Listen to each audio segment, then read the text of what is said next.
जय हिंद। चलिए आज की इस वीडियो में हम एक कहानी के ऊपर बात करेंगे, जिस कहानी से कहीं न कहीं उस कहानी के मूल्यों को हम अपने जीवन में अपनाते हैं तो हम समाज में एक संतुलन की स्थिति को स्थापित कर पाएंगे। कहानी काल्पनिक है और कहानियाँ काल्पनिक ही केवल नहीं होती, अगर होती भी है तो उसका जीवन से कहीं न कहीं एक लगाव होता है, संबंध होता है। कहानी की चलिए शुरुआत करते हैं कि किसी समय में 4 मित्र थे। उन चारों मित्रों में से एक जो था बहुत गरीब था और 3 जो था बहुत ही अमीर घर के। तो घर में जो प्राथमिक विद्यालय होते हैं वहाँ तक जो पढ़ाई किए सब लोग वो लोग तो कर लिए, लेकिन उच्च स्तरीय पढ़ाई करने के लिए उनमें से 3 दोस्त चला गया एक बहुत ही शिक्षा ग्रहण करने के लिए उच्च विश्वविद्यालयों में शहर की ओर। जब वो गए तो वहाँ शहर में जाकर उन्होंने अपनी शिक्षा पूर्ण की और अपने अपने क्षेत्र में पूर्ण हो गए, मतलब कि परफेक्ट हो गए। जब घर वापस आ रहे थे तो उन तीनों में से घर जब आने वाला था तो उसके बीच में एक तालाब मिलता था, नदी कहीं तालाब नहीं, जो बहुत चौड़ी थी। तो नाव से ही आगमन होता था, क्योंकि बहुत पहले की कहानी, आज की कहानी नहीं है, आधुनिकता की कहानी है, बहुत पहले की कहानी। तो क्या होता है कि एक नाविक है, जिस नाविक के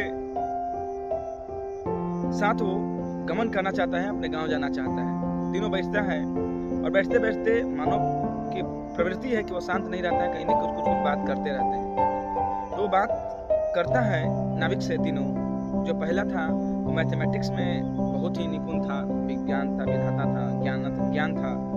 दूसरा जो था विज्ञान में था, जो विज्ञान, फिजिक्स, केमिस्ट्री सब में। और तीसरा जो था वो था इतिहास सब में। पहला जो व्यक्ति है मैथमेटिशियन, जो पूछता है कि अच्छा बताओ नाविक भाई, तुम कुछ पढ़ाई लिखाई किए हो?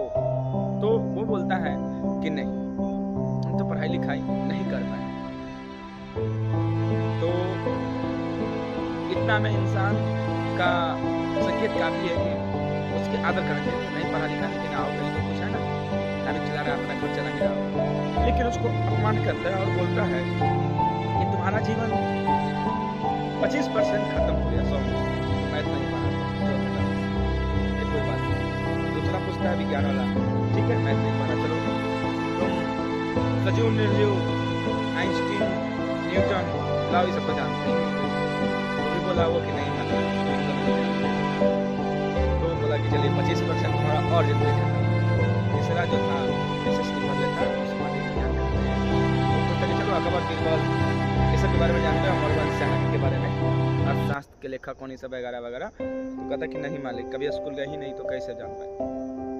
वो तीनों ने 25-25 करके 75% जिंदगी खत्म करने की बात कहने लगा। इतने में ही बाढ़ आती है,